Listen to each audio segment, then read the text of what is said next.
दोस्तों, बहुत समय पहले की बात है। किसी नगरी में एक युवक रहा करता था। वह युवक बहुत ही शर्मीला था।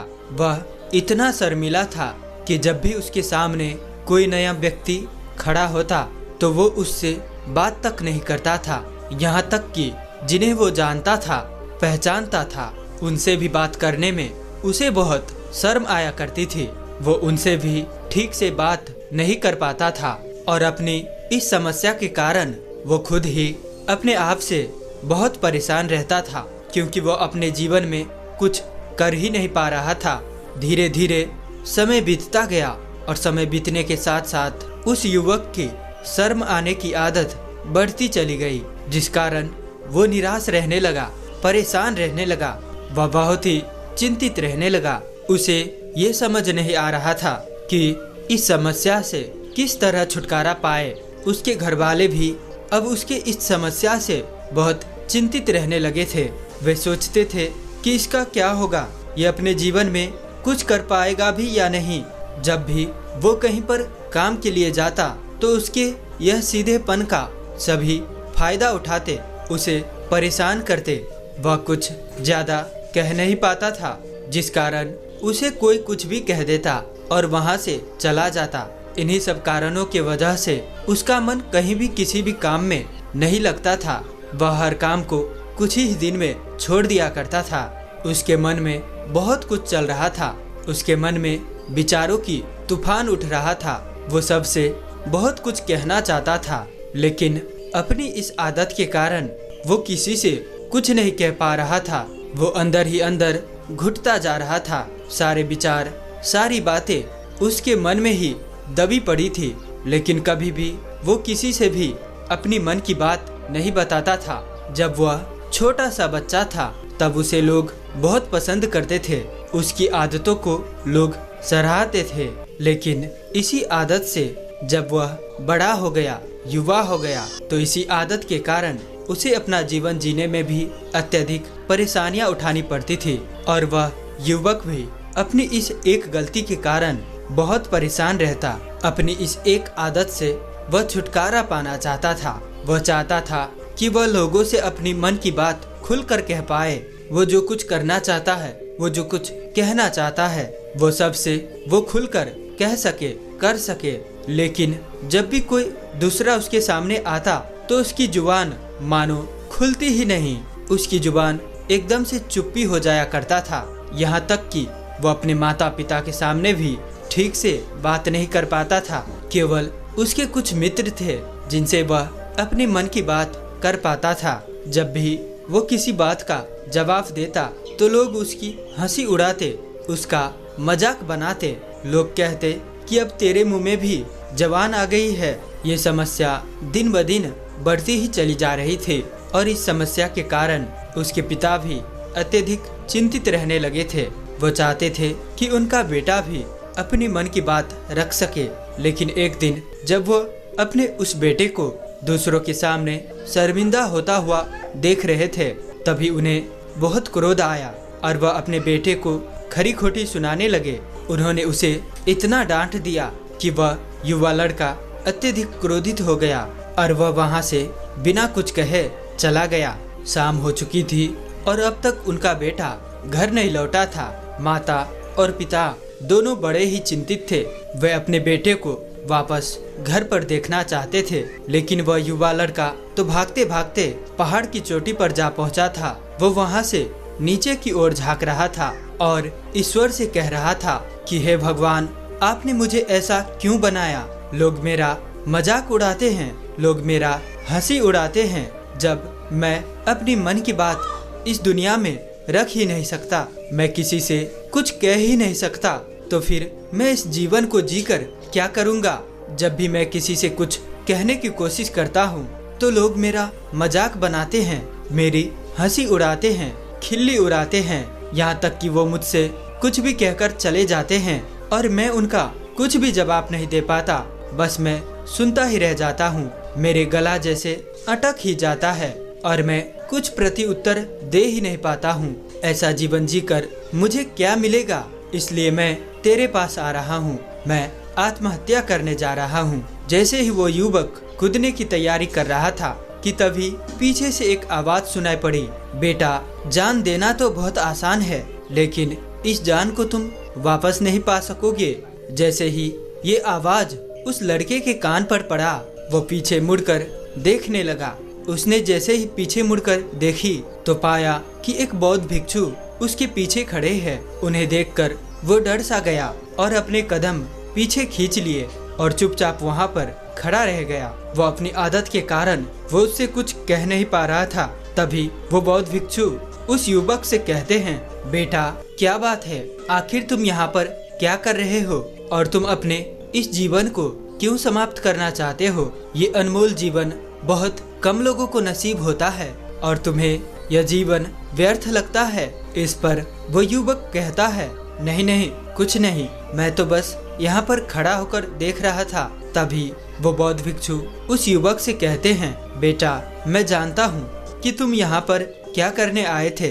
तुम मुझसे कुछ नहीं छुपा सकते, लेकिन मैं चाहता हूँ कि तुम अपनी समस्या मुझसे खुद बताओ, तभी मैं उसका समाधान तुम्हें बता पाऊंगा। यदि तुम चाहते हो कि कोई तुम्हारी मदद करे तो उसके लिए पहले तुम्हें ही खुद आगे बढ़ना होगा। यदि तुम चाहते हो कि मैं तुम्हारे समस्या का समाधान करूं, तो तुम्हें मुझे अपनी समस्या बतानी होगी, अन्यथा मैं कुछ नहीं कर सकूंगा।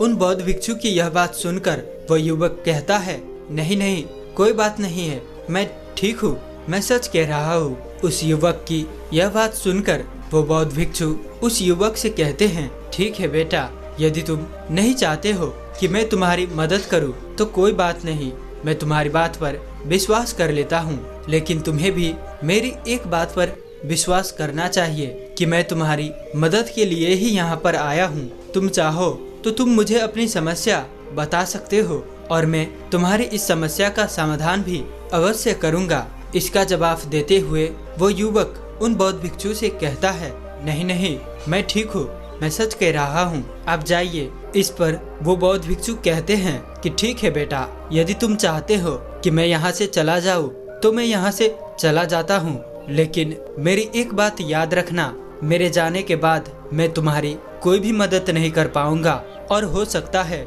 कि तुम्हारी मदद के लिए कोई और आगे भी न आए। इतना कहकर वो बौद्ध भिक्षु पीछे की ओर मुड़े और अपनी मार्ग में आगे बढ़ने लगे। वो युवक वहीं पर खड़ा होकर ये सब देख रहा था। जैसे ही वो कुछ दूर पहुंचे तभी उस युवक ने जोर से एक आवाज लगाई, हे गुरुदेव, मेरी समस्या बहुत बड़ी है, क्या आप उसका समाधान कर सकेंगे?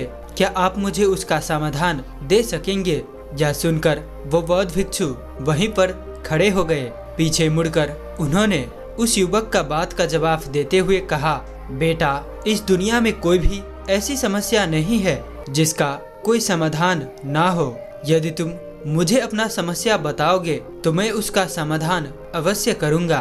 तभी वो युवक उन बौद्ध भिक्षु से अपनी समस्या बताते हुए कहता है, हे गुरुदेव, मेरी एक बहुत बड़ी समस्या है कि मैं शर्मीला हूँ, जिस कारण मैं किसी से कोई बात नहीं कर पाता। यहाँ तक कि मैं अपनी मन की बात भी किसी को नहीं बता पाता। जब भी मैं किसी से बात करने की कोशिश करता हूँ तो लोग मेरा मजाक उड़ाते हैं, मेरी हंसी उड़ाते हैं। जब भी मुझे कोई खड़ी खोटी सुनाता है, उल्टी सीधी बातें करता है, तो मैं उनका उसे जवाब नहीं दे पाता। मैं लोगों की तरह चालाक बनना चाहता हूँ, लोगों की तरह बातों का जवाब देना चाहता हूँ, अपने मन की बात करना चाहता हूँ। मैं इस दुनिया के साथ कदम से कदम मिलाकर आगे बढ़ना चाहता हूँ। क्या इसका कोई समाधान है? उन भिक्षु ने उस युवक की सारी बातें ध्यान पूर्वक सुनी और फिर जवाब देते हुए वे कहते हैं, बेटा जरूरत से ज्यादा शर्मीला होना, इसका अर्थ ये है कि तुम्हारे अंदर कोई डर है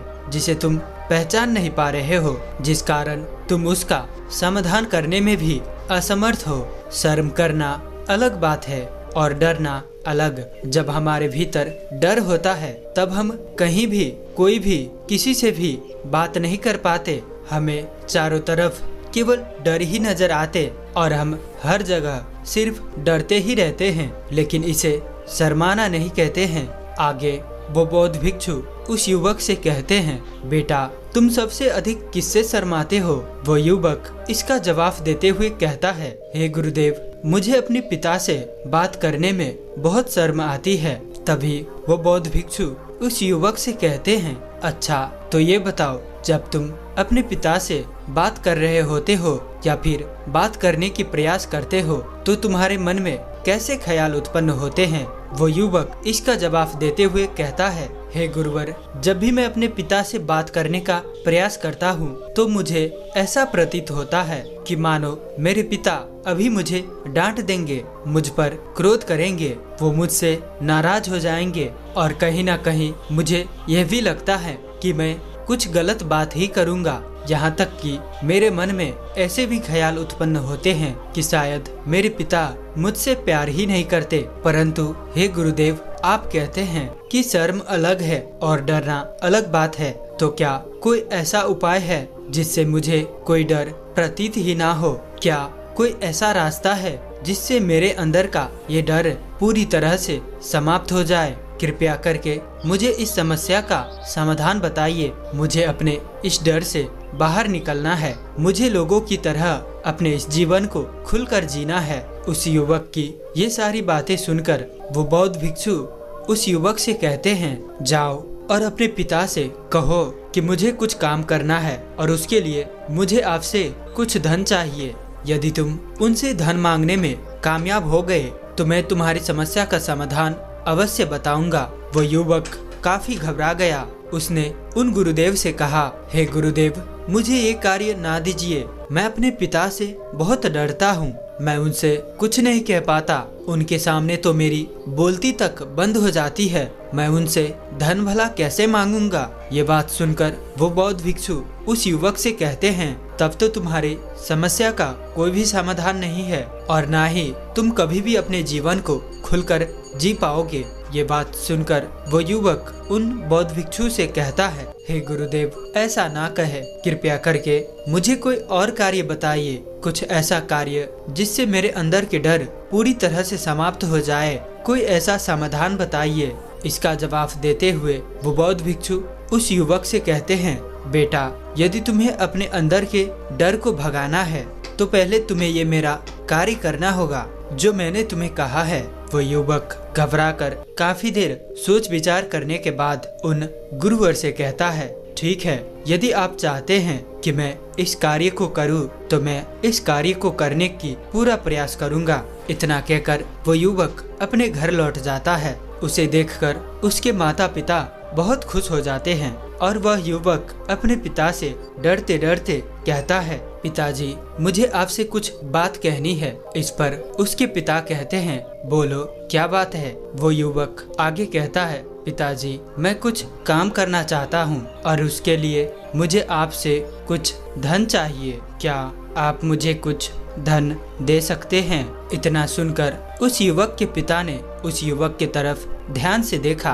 काफी देर देखने के बाद वह खुशी से झूम उठे और तुरंत ही उन्होंने कुछ धन अपने पुत्र के हाथों पर रख दिया और कहने लगे, बेटा, कि इतना धन काफी है या तुम्हें और चाहिए? इसका जवाब में वो युवक अपने पिता से कहता है, नहीं नहीं पिताजी, इतना काफी है, मैं इतने से काम चला लूंगा। वह युवक उस धन को लेकर तुरंत दौड़ा दौड़ा उन बौद्ध भिक्षु के पास लौटा और जो धन उसने अपने हाथों में ले रखा था उसे दिखाते हुए वो कहता है, हे गुरुदेव, जैसा आपने कहा था मैं ये धन लेकर आपके पास आ चुका हूँ। मैंने अपने पिता से धन मांग लिया है। अब मुझे आप मेरे समस्या का समाधान बताइए। तभी वो बौद्ध भिक्षु उस युवक से कहते हैं, अरे इतनी जल्दी क्या है? अभी तो तुम्हें मेरे लिए एक और काम करना है, तभी मैं तुम्हें तुम्हारी समस्या का समाधान बताऊंगा। और यदि तुम मेरे लिए इस कार्य को पूरा नहीं कर सके तो मैं तुम्हें कभी भी तुम्हारी समस्या का समाधान नहीं बताने वाला। तभी वो युवक उन बौद्ध भिक्षु से कहता है, हे गुरुवर, अभी तो मैंने आपके लिए एक काम किया है और अभी आप मुझे एक और काम करने के लिए कह रहे हैं। तभी वह बौद्ध भिक्षु उस युवक से कहते हैं, हाँ, तुम्हें मेरे लिए एक और काम करना ही होगा। वह युवक एक बार फिर से काफी सोच विचार करके उन बौद्ध भिक्षु से कहता है, अच्छा ठीक है, बताइए। अब मुझे क्या करना है? इसके जवाब में वो बौद्ध भिक्षु उस युवक से कहते हैं, जाओ और ये धन जो तुमने अपने पिता से मांग कर लाया है, उस धन को वापस अपने पिता को लौटा दो और साथ साथ ये भी कहना कि पिताजी, मैं अभी काम नहीं करना चाहता, लेकिन जब समय आएगा तो मैं आपसे ये धन वापस ले लूंगा और उससे अपना काम पूरा करूंगा। ये बात सुनकर वो युवक एक बार फिर से ऊपर से नीचे पूरी तरह से कांप उठा। वो कहने लगा, हे गुरुदेव, आप मुझे कोई और काम दीजिए, मैं उसे जरूर करूंगा, लेकिन अब यदि मैं ये धन लेकर उनके पास वापस गया तो वो मार मार कर मेरी खाल खींच लेंगे। उनका क्रोध आपने अभी तक देखा नहीं है, इसलिए हे गुरुदेव, कृपया करके आप मुझे कोई और काम दे दे, मैं वो आपके लिए अवश्य कर दूंगा। तभी वो बौद्ध भिक्षु उस युवक से कहते हैं, बेटा, जो काम मैंने तुम्हें सौंपा है, तुम्हें उसी कार्य को पूरा करना होगा, अन्यथा तुम्हारे समस्या का समाधान मैं तो नहीं बताने वाला। काफी देर सोच विचार करने के बाद वह उन बौद्ध भिक्षु से कहता है, ठीक है गुरुदेव, मैं वापस जाता हूँ और ये धन लौटाकर मैं अभी आता हूँ। वह तुरंत दौड़ा दौड़ा अपने पिता के पास वापस लौटा। उसने अपने पिता से कहा, पिताजी, मैं ये धन अभी नहीं लेना चाहता, अभी ये धन आप मुझसे वापस ले लीजिए, जब मुझे कोई काम पड़ेगा तो मैं आपसे ये धन वापस ले लूंगा। उसके पिता ने उस युवक की तरफ घूर घूर के काफी देर तक देखा और फिर मुस्कुराते हुए कहने लगे, बेटा, मैं समझता हूँ कि किसी भी काम को शुरू करने से पहले हमें उसके बारे में जानकारी इकट्ठा करनी चाहिए, उसके बारे में समझना जरूरी है, कब, क्या, कैसे और कब तक करना है, उसके बारे में भी हमें जानकारी लेनी जरूरी है। कोई भी काम ऐसे ही नहीं शुरू किया जा सकता, उसमें हम सफल होंगे या फिर नहीं, उसका भी अनुमान हमें लगाना पड़ता है, और जब हम इन सभी के बारे में सही जानकारी प्राप्त कर लेते हैं तभी हमें धन लगाना चाहिए। मुझे बहुत खुशी है कि तुमने ये सही निर्णय लिया है। जब तुम्हें ये समझ में आ जाए कि जो काम तुम करने जा रहे हो वो तुम्हारे लिए उचित है, तब तुम चाहो तो मैं तुम्हें ये धन वापस लौटा दूंगा। वह युवक अपने पिता के मुख से ये सारी बातें सुनकर मन ही मन बहुत प्रसन्न था। उसने यह तो उम्मीद तक नहीं की थी कि उसके पिता हंसकर उसे इस तरह से सारी बातें समझाएंगे। वो मन ही मन ये सोच ही रहा था कि तभी उसके पिताजी उसके और करीब आए और अपने उस युवा बेटे को गले से लगा लिया। जैसे ही उसके पिता ने उस युवक को गले लगाया, उस युवक को बहुत अच्छा महसूस हुआ। उसका आत्मविश्वास, उसका हौसला और बढ़ सा गया। उसके बाद वो युवक वापस उन गुरुदेव के पास लौटा और कहने लगा, हे गुरुदेव, जैसा आपने कहा था मैंने बिल्कुल वैसा ही किया है। मैंने वो धन अपने पिता को वापस कर दिया है। अब तो कृपा करके मुझे मेरी समस्या का समाधान बता दीजिए। तभी वो बौद्ध भिक्षु उस युवक की तरफ देखकर मुस्कुराते हैं और उस युवक से कहते हैं, बेटा, इतनी जल्दी क्या है, अभी तो तुम्हें मेरे लिए एक और काम करना बाकी ही है और वो आखिरी काम तुम्हें करना ही पड़ेगा। तभी वह युवक कहता है, हे महाराज, आप मुझे इस तरह से बार बार एक और काम क्यों करवा रहे हैं? क्या आपके पास मेरे समस्या का कोई समाधान नहीं है? कहीं आप मुझे बेवकूफ तो नहीं बना रहे हैं? जिस तरह से लोग मुझे बेवकूफ बनाते हैं, क्या आप भी वही तो नहीं कर रहे हैं? आपने कहा जाओ अपने पिता से पैसे मांग कर लाओ, मैंने पैसे मांग कर लाए। आपने फिर कहा जाओ ये पैसे अपने पिता को लौटा कर आओ, मैंने आपके कहे अनुसार बिल्कुल वैसा ही किया और अब आप कह रहे हैं कि मैं आपके लिए एक और काम करूं?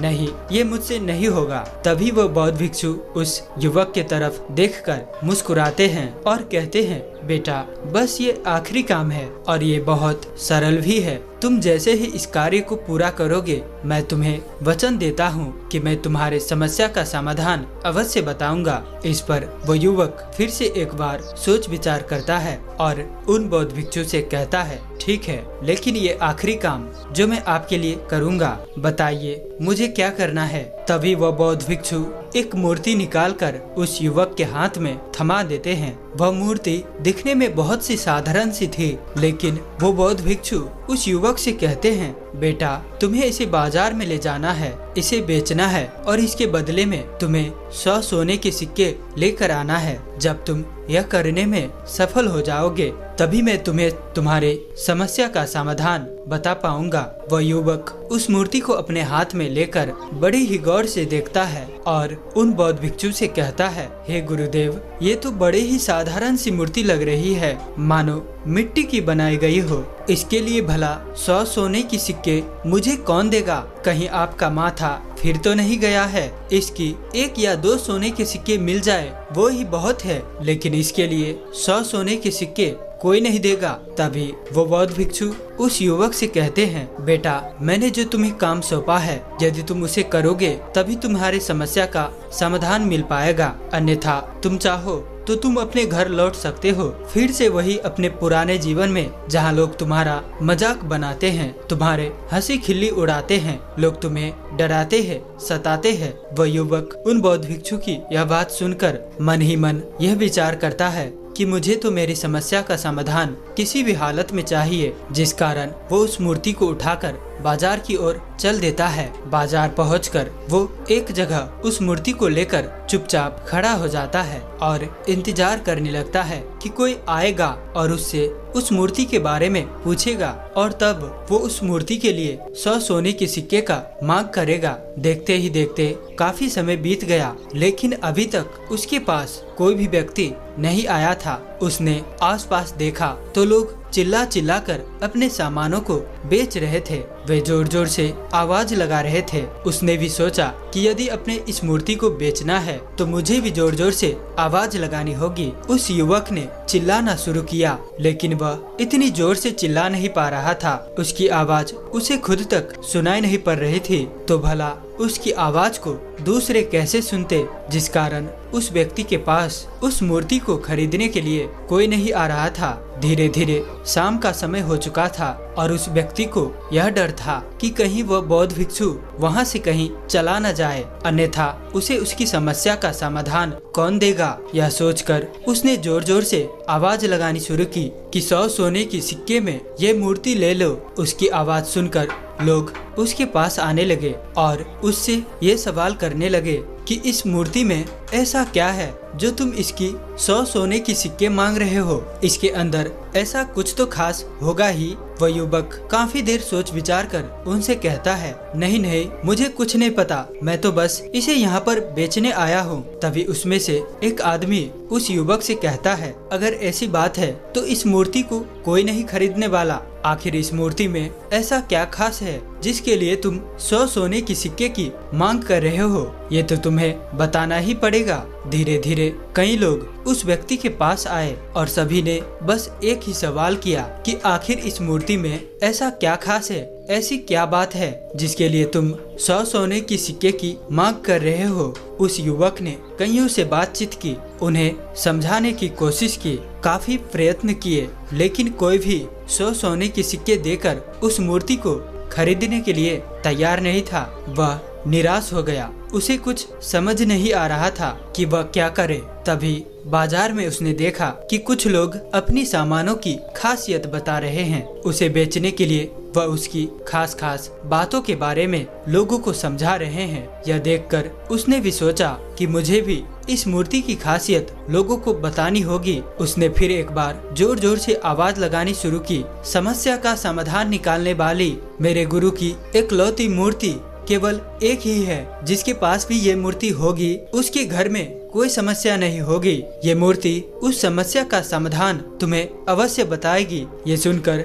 लोग उसके पास पहुंचने लगे। उन लोगों ने उस मूर्ति को ध्यान से देखना शुरू किया और उस युवक से कहने लगे, क्या सच में ये मूर्ति जिसके पास होगी उसके यहाँ कोई समस्या नहीं होगी? क्या सच में ये सभी समस्या का समाधान करती है? इसका जवाब देते हुए वह युवक कहता है, हाँ, ये सभी समस्याओं का समाधान कर देती है। यदि आप इस मूर्ति को ले जाते हैं, यदि आपके घर में कोई समस्या होगी तो ये उसका समाधान आपको अवश्य बताएगी। चाहे कोई भी समस्या हो, कैसी भी समस्या हो, कैसी भी परिस्थिति हो, आपको इसका समाधान अवश्य मिलेगा। इतना सुनने के बाद अब वो एक मूर्ति सबको चाहिए थी। उस मूर्ति के अब दाम लगने लगे। कोई उसे 200 सोने के सिक्के, तो कोई 400, तो कोई 500, और तो और कोई 1000 तक सोने के सिक्के देने के लिए तैयार था। उस मूर्ति की कीमत लगातार बढ़ती ही जा रही थी। जैसे जैसे लोगों को पता चलता जा रहा था कि ये मूर्ति लोगों के समस्या का समाधान करती है, लोग उसे किसी भी कीमत पर खरीदने के लिए तैयार हो गए थे। अब वह युवक भी आत्मविश्वास के साथ और भी जोरों से चिल्ला रहा था, लोगों को उस मूर्ति के बारे में समझा रहा था, बता रहा था। अब उसके मन में कोई डर नहीं था। वह लोगों को उस मूर्ति के बारे में पूरे आत्मविश्वास के साथ, बेहिचक के साथ, बिना घबराए उस मूर्ति की खासियत बताने में लगा हुआ था, जिस कारण लोग उस पर भरोसा कर रहे थे। और वह भरोसा लोगों के नजरों में नजर भी आ रहा था। जैसे जैसे अंधेरा होता गया, लेकिन लोगों की भीड़ मानो कम होने का नाम ही नहीं ले रही थी। लोग बड़ी तादाद में उस मूर्ति के बारे में जानना चाहते थे, उस मूर्ति को खरीदना चाहते थे। लेकिन तभी उस युवक ने जोर से आवाज लगाई कि मुझे क्षमा करे, यह मेरे गुरु की मूर्ति है और मैं इसे बेचना नहीं चाहता। इतना कहकर वह युवक उस मूर्ति को लेकर वापस खाली हाथ लौट आया और वह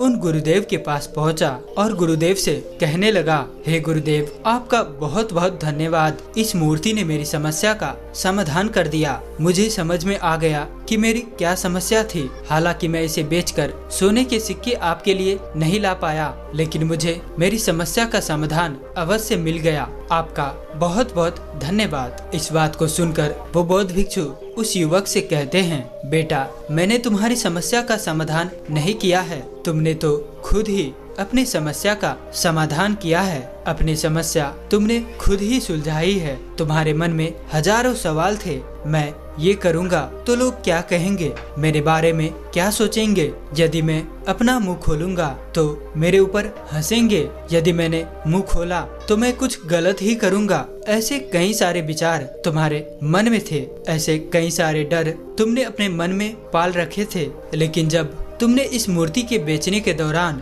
तुमने उन सैकड़ों लोगों का सामना किया, उनके सामने खुलकर अपनी बात रखी, उनके सामने खुलकर वो कहा जो तुम्हें कहना चाहिए था, तो तुम्हारे मन का डर खुद ब खुद समाप्त हो गया। जिसे तुम शर्माना कहते थे, वो अपने आप ही तुम्हारे भीतर से कहीं गायब हो गया। वह युवक अपने गुरु की ये बात सुनकर अपने गुरुदेव से कहता है, हे गुरुदेव, आप सही कहते हैं। आपने आज मेरे मन में वो विश्वास जगा दिया है जिससे मैं अब अपने जीवन में कुछ भी हासिल कर सकता हूँ। आपका बहुत बहुत धन्यवाद। इतना कहकर वह युवक वापस अपने घर की ओर लौट गया। दोस्तों, हम भी अपने जीवन में कुछ ऐसी ही गलतियाँ करते हैं। हम अपने आप को पहचानना नहीं चाहते। हम दूसरों की नजर से अपने आप को देखते हैं। हम ये सोचते हैं कि अगर हमने ये किया तो लोग हमारे बारे में क्या सोचेंगे, क्या कहेंगे, यदि मैं गलत हुआ तो लोग मेरे ऊपर हंसेंगे। ऐसे कई सारे विचार हमारे मन में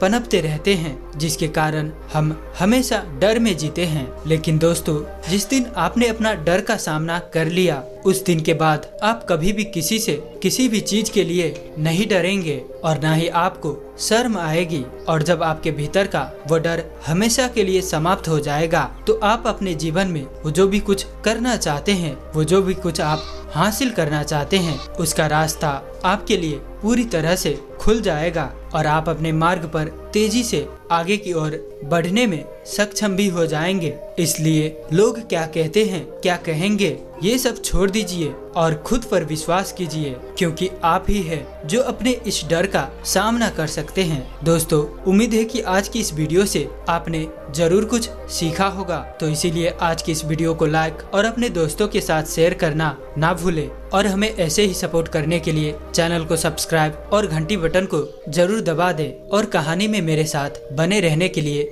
मैं किशन शर्मा आप सभी का दिल से बहुत बहुत धन्यवाद करता हूँ। तो चलिए मिलते हैं ऐसी कोई और वीडियो में। तब तक के लिए अपना ख्याल रखें।